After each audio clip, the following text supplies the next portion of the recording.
Good afternoon, everybody. Looks like it's 2 o'clock, top of the hour. So we're going to go ahead and get started with this session of Workshop Wednesday. Thank you, everybody, for attending. I really appreciate you taking some time out of your day to spend it with us and learn about the software solution that y'all are utilizing. So thank you very much for joining us.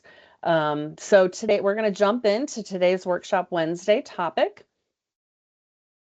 But before we jump into the topic, we're going to do some house cleaning. So for this Workshop Wednesday, it's like all the other ones. This is our monthly connect to share news on developments and advancements throughout our software. We will be recording this session. And then once the session is completed, anybody who's registered will receive the slide deck and the recording. Also know that we'll be monitoring the chats for any questions, so please feel free to add any questions that you may have. We do keep microphones muted while we're going through the presentation, so if you do have questions, drop them in the chat. Brian's going to be keeping an eye out, and we will go from there. So I think that's the housekeeping. When you do post in the chat, if you could list your name and the organization that you're with, that'll help Brian and I out while we're trying to answer questions. And then if there's any follow-up that we need to do following the Workshop Wednesday, we'll know for sure where you're at so that we can do that follow-up. All right, so let's jump in here. So your lovely presenters, you have me, Kristen Sonderman, and then I also have Brian Hall on the call Hello, with me everybody. today, on the meeting today. We will be presenting the material to you. So we are part of your client success team here at Agile Fleet and really appreciate working with all of you guys, getting to learn what each of your fleets are doing and how we can support you. The agenda for today's session, we're really just, this is going to be a wrap up 25, jump into 26, and how do we get you up and running and going? What are ways that FleetCommander can support you? So our agenda for today, we're going to start with wrapping up 25, just some things to think about. Then we're going to talk about strategic planning for the new year, some things to be thinking about and how FleetCommander can help you. And then we're going to jump into immediate things that you can initiate that are going to start with site refreshments. And that site refresh, we're going to talk about some things that will have impact to your end users, and then streamlining process for administrators. And then we're going to wrap up at the end with a glance of what 2026 is going to look like for Agile Fleet. And again, pop in with any questions as they come up.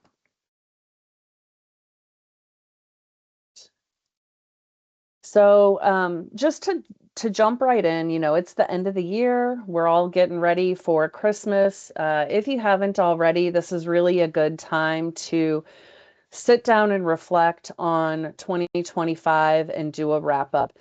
Review your year. Think about what were your goals over the year? Did you hit them?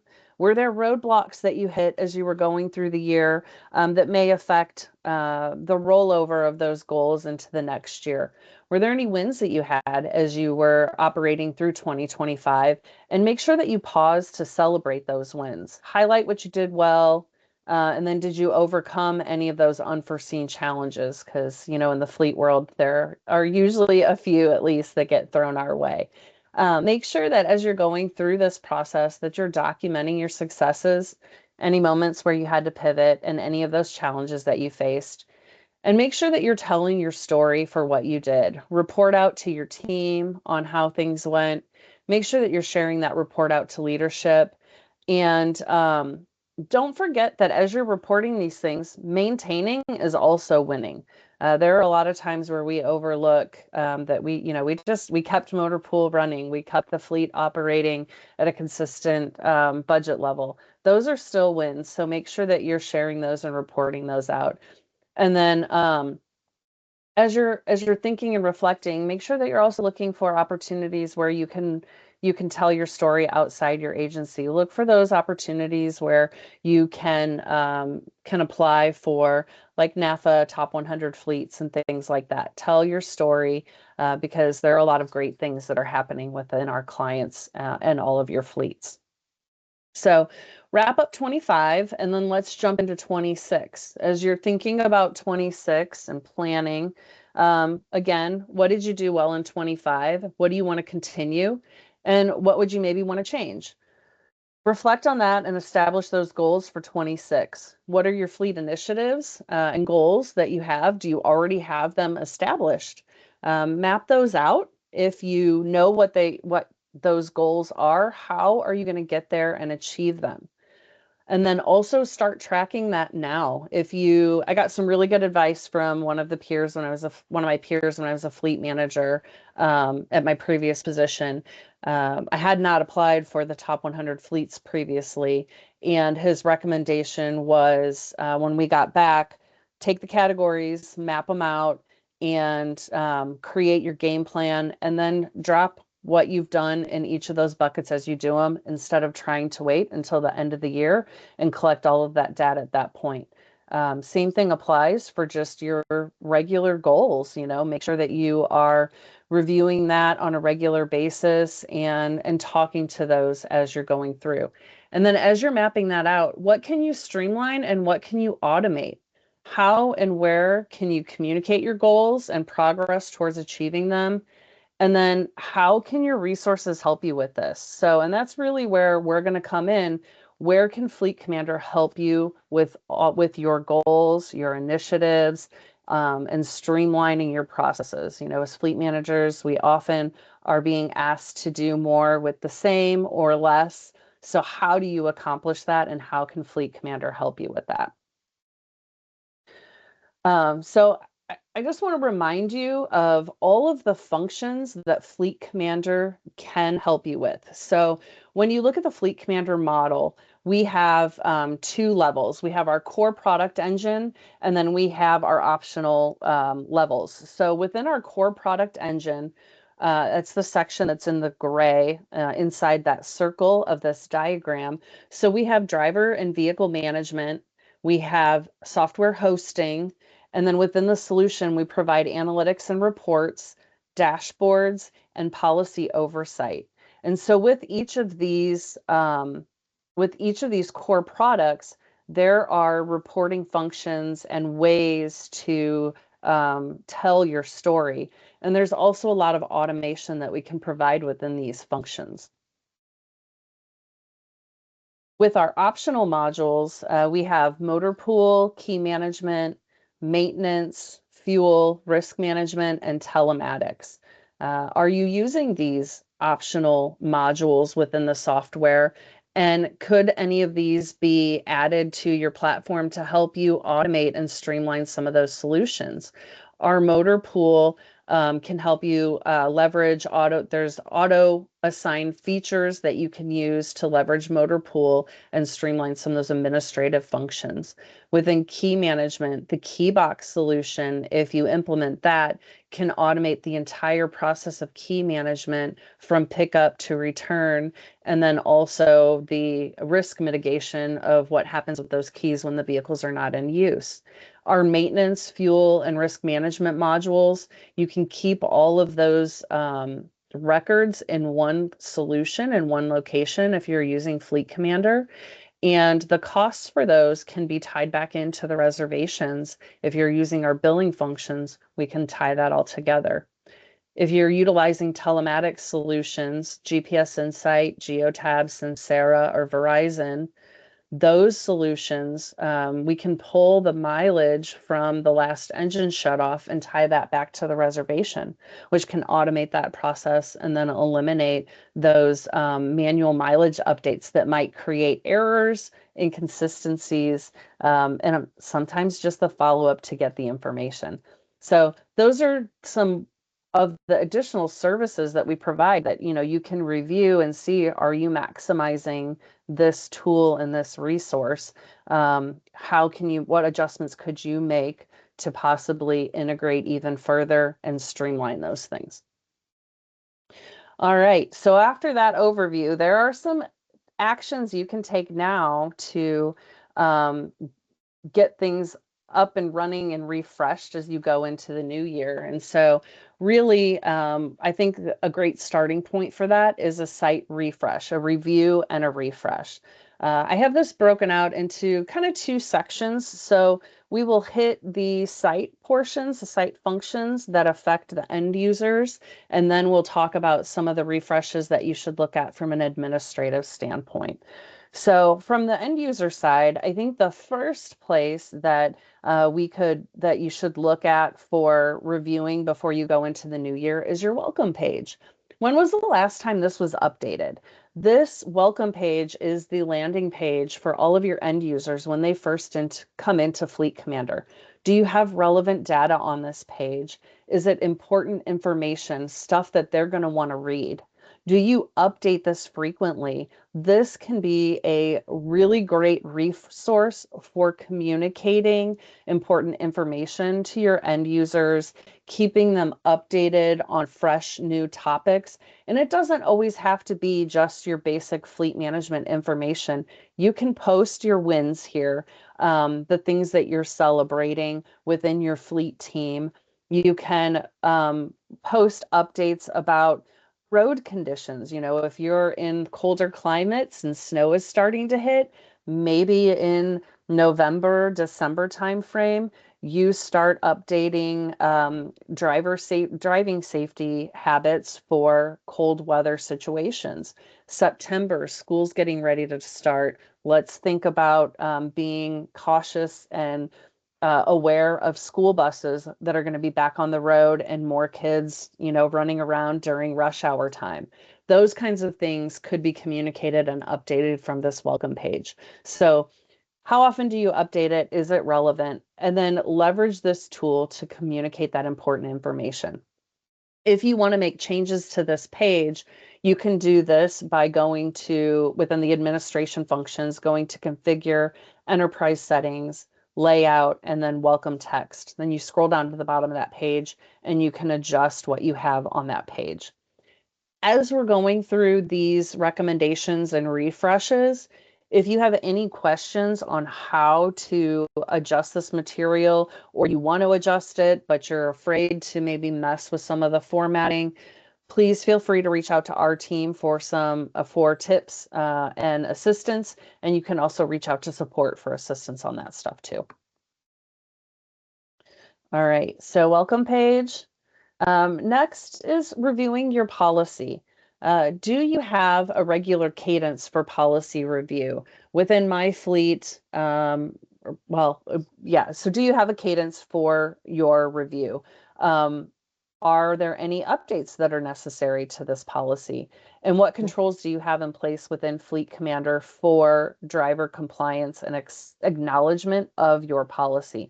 These are all really important things to make sure that you're reviewing on a regular basis and making sure that they get updated regularly.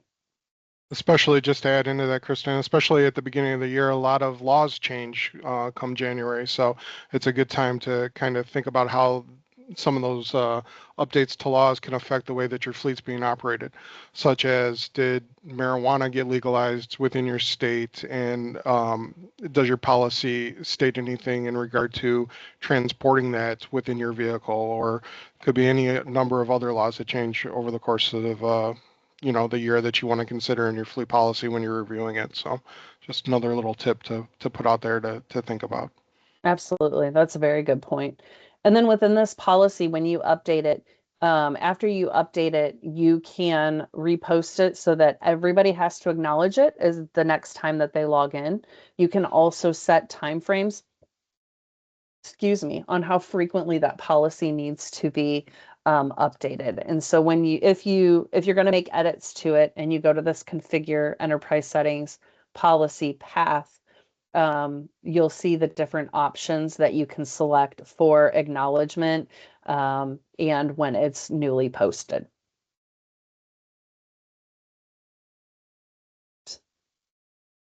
Moving on, the next area that's related to the user side that I would review and take a look at is your FAQ section and your documents. One, are you using these areas? And two, again, just like your policy, is the information up to date within those areas? Has anything changed with your FAQs that you need to update? Have you been getting an increased amount of questions or requests that you hadn't gotten before? Maybe you can help solve or provide more information for that in this section. We had a client visit a couple weeks ago, and they had a driver comment about not being able to access the bathroom to the building after hours. Well, there was a location that they could go to. They just didn't know that. So that kind of information maybe could be added to the frequently asked questions list. That way you've got it there to show people. Also, documents. Are you using your documents? When I was operating my fleet, I liked to use documents for um, we had a binder in our vehicles with documentation as well, but it was a supplemental place for the documentation, for the driver requirements, for how to use the fuel card, for the information on if you got into an accident, all of that kind of stuff. I also like to post the maintenance manuals and some of the new safety features of the vehicles as we were adding them into the fleet. The more information that you can provide to your drivers, not everybody's going to look at it. There's kind of like two Very true. extremes on drivers. I feel like you've got the person that never reviews the policy and has no idea what's going on 99% of the time. And then you've got the other person that double checks everything before they get into a vehicle, and they read as much information as they can. So making sure that you can get that information out to your drivers and you have it published and available to them. Those are two really good spots to make sure that you're communicating that information. Again, we have the paths listed here on where to go to edit that. And then throughout the slide deck, there are some links to the how-to videos, and I'll talk about that resource when we get to the end of the slide deck as well. Last thing that I have for the user side is utilizing the feedback survey. So within FleetCommander, there is the ability to get feedback from your drivers. And I think this is another really important feature that we have. If you're not getting feedback from your drivers and your end users, I would really recommend that you do this.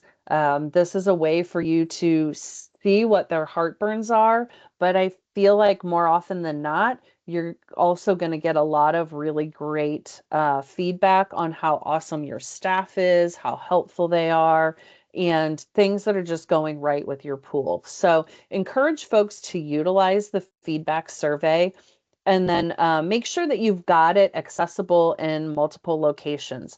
Having it accessible from your home, your welcome page is a good spot. And then think about creating, again, a cadence for seeking out that feedback on a regular basis. Is this something that you want to push out weekly, or is this something that you plan to push out monthly for that cadence? And then I'll get to the email resources on the admin side, but you can push specifically to the, like, let's say you want to do it on a weekly basis. On Monday, you can send out an email to everybody that returned a vehicle last week, asking them to provide feedback for their reservation. So use that resource if you're not using it. And then we have a report feature that's built into that you can run the report to get more information about your feedback once you've received it.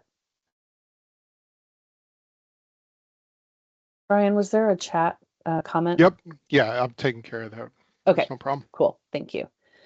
All right, so that's on the user side. Now we're going to jump into some of the site refreshes that you can do on the driver side or on the administration side. So the first one that I want to remind everybody about is on the dashboard view. So when we did the 5.13 or the 6.0 update, some of your defaults went away. So if that happened, you'll want to go back in and you'll want to make sure that you check and resave the defaults that you had in the software. So if you had if you have run multiple sites and you had your default set to just review a couple sites or maybe a section of your motor pool, you're going to need to reset those so that you're seeing the same data that you did before.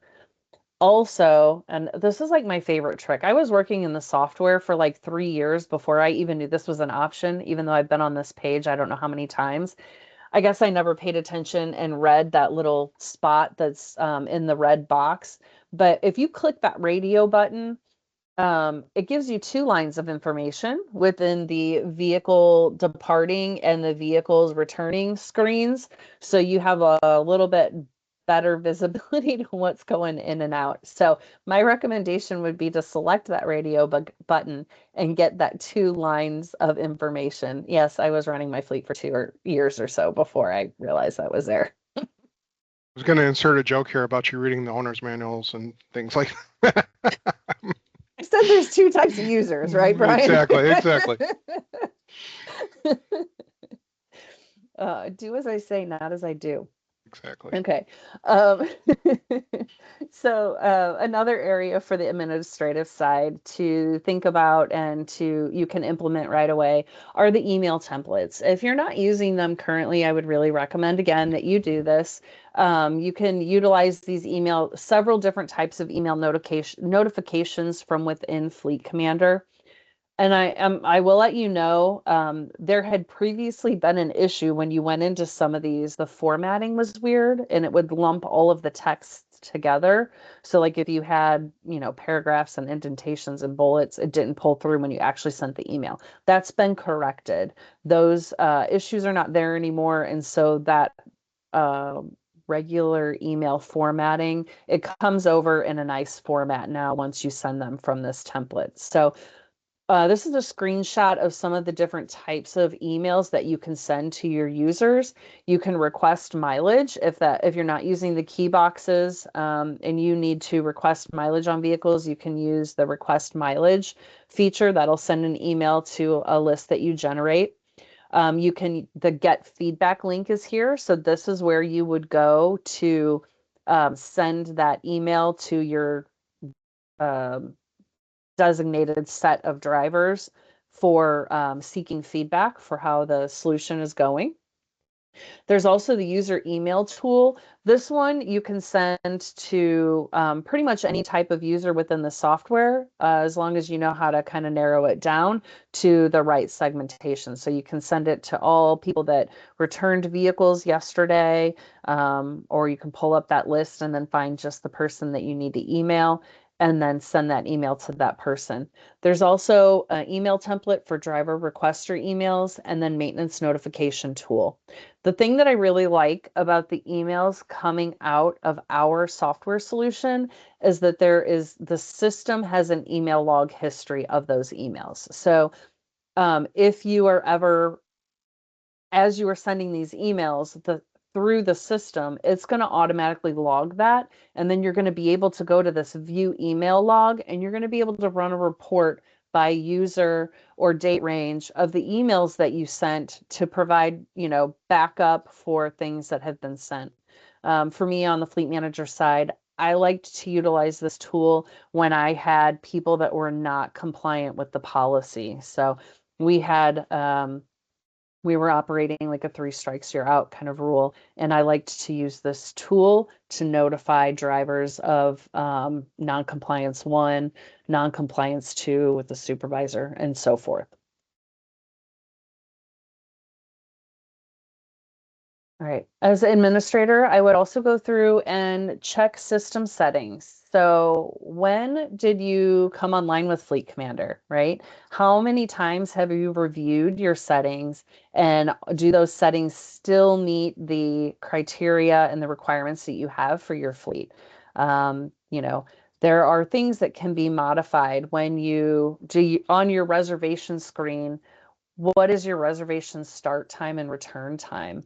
Those things can be updated so that, if you could start the start date could be tomorrow morning and the end date could automatically start with tomorrow afternoon.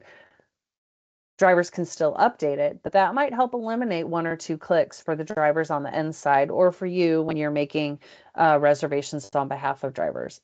Are you utilizing auto assign and auto approval features within the software, or should you consider adding those? Those are all features that can be updated within the configuration settings of the software. And again, are you maximizing the automation of email communications? We have the ability to enable emails to go out once a reservation is confirmed. You can send email communication once a vehicle reservation is canceled. Do you need the supervisor to be included in any of those communications? Those are all settings that I would put on a cadence and just review annually to make sure that the way that you have the software set up is still meeting your needs for utilizing and maximizing the use of your fleet and the motor pool.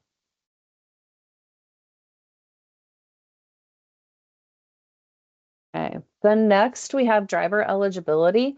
If you are not using an ERP integration for your user data and you are entering users and deleting users manually, I would do a driver eligibility report. This report you can run and it'll show you if drivers are expired on their driver's license and if they're eligible to drive. And then you can manage your users based off of this report. But it's kind of like an audit process that I would recommend doing. To get there, you go to reports, users, and then driver eligibility, and that will give you that information.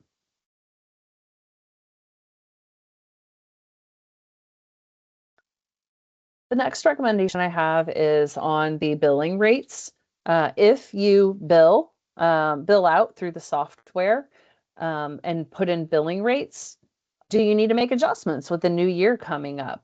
Costs of things are going up, and so prices are probably needing to be adjusted. And so do you need to go into the site setting field and adjust your billing rates to help accommodate for those costs? Something to keep in mind, you can change your like daily rates right away, but if you have any long-term rental rates, just make sure that you run your reports before you update that information so it doesn't affect anything at the current rate. Brian, are we doing okay on chat questions? Yep. Okay.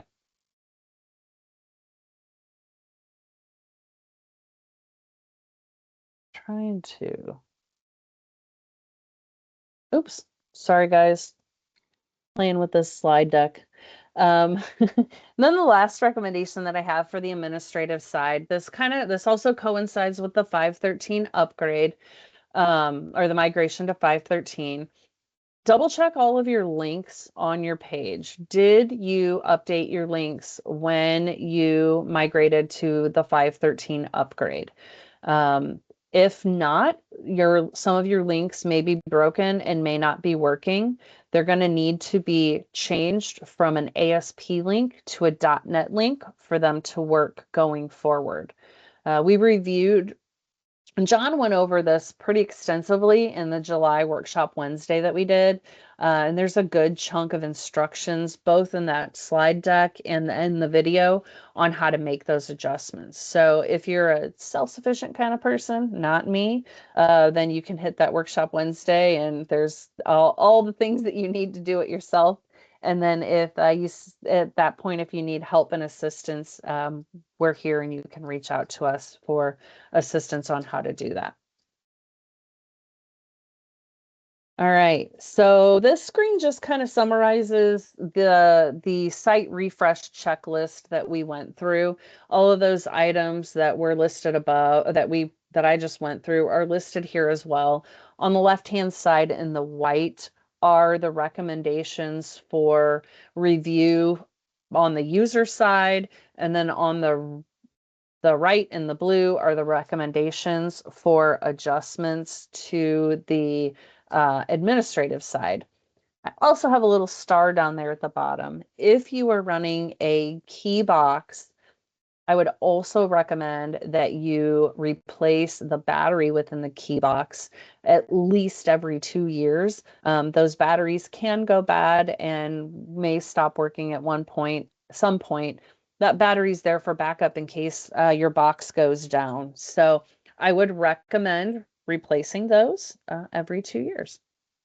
But this is just one page checklist in case you want to, print that and keep that on hand once you get rocking and rolling on implementing some of these reviews. All right, so next we've got just looking ahead, what FleetCommander 2026 looks like at a glance with FleetCommander and Agile Fleet.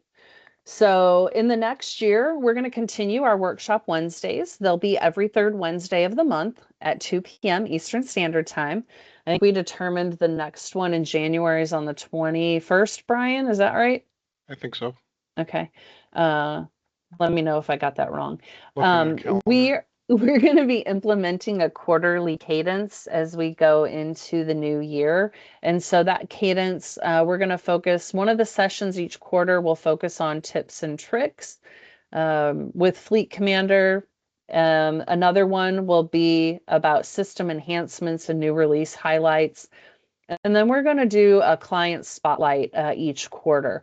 As Jen and Brian and I have been starting to make our rounds around to visit clients, you guys are doing some really cool, awesome stuff with your fleets, with FleetCommander, and just things in general. And I think it's really important to highlight those things that you guys are doing and discuss the unique ways that the fleet, the way that you're utilizing the software. There's, like I said, there's some cool stuff that's happening out there, and we just really want to give credit where credit's due and share some of that with you guys. We also are going to continue to do Command 2026. We do not have the location or date determined yet. We're still working on that, but I suspect it will continue to be around the same time frame that it has been for the last several years. We usually do that about late September and early October. So as you're doing your 26 planning, one of the things that was mentioned before was don't forget about you and your team's development. So as you're planning, think about training opportunities that you have available to you, conferences that are going to be coming up, and save the dates for those. And then we're also here for any ongoing training and support that you may need as you're going through your year and planning things out. So if something pops up, if you determine there's one of those services that you want to add or need to add, or you need some specific suggestions or recommendations on where you could focus on automating things, Brian, Jen, or I would be more than happy to get on a call with you and help you troubleshoot some of that stuff. Absolutely. So with that being said, our fleet team, our Agile Fleet Client Success team, it consists of the three of us. So it's Jen Pearson, me, and Brian. We do have a client success mailbox. So you can continue to reach out to us directly, but you can also email the cs@agilefleet.com mailbox, and any of the three of us can help and support you. We also, our tech support team is not going anywhere. I think we always hear wonderful, great things about them. And at any time that you need technical support, that's definitely the place to go. So they can be reached at fcsupport@agilefleet.com. We've got their phone number listed as well. The mailbox, the email and the phone is manned Monday through Friday, 7 a.m. to 7 p.m. Eastern Standard Time for any of that technical support that you may need. And then, we have our continued resources available to you. And when you get the slide deck, these are all going to be clickable links. So please remember that we're doing our workshop Wednesdays every third Wednesday. This link takes you back to the YouTube playlist for all of the historical storage of the workshop Wednesdays. So there's some really good information in there. I actually find myself referencing it from time to time.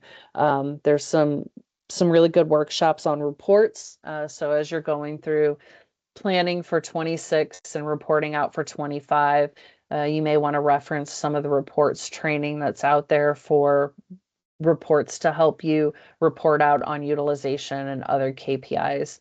We also have our online resources of webinars, case studies, and white pages. our Fleet blog page that talks about latest industry trends. And last but not least is our FC Drive. This is our location for training material and manuals. And throughout the slide deck, there were a couple links that were in there that linked the actual training material straight from FC Drive. There's a jumpstart section in there. There's area for hardware, information for kiosks, system use, and then all the manuals are located on there as well. Manuals are password protected, so if you find yourself needing to get in there and needing to access it, just shoot CS an email, client success an email, and we would be more than happy to share that password with you so that you can access that information. But just know that because of data compliance stuff, we have to keep those password protected. But with that, that is the end of the information. So we want to thank you for joining us today. Wish you and your teams and families happy holidays. I can't believe it's just next week. And we're open to any questions that y'all might have. Absolutely. Please reach out if we could help you with anything. And for all of those of you that are like me, hope the end of your Christmas shopping or the beginning of it goes well over the course of the next few days. And we'll hang on for just a few minutes for anybody that might have questions that they want to ask.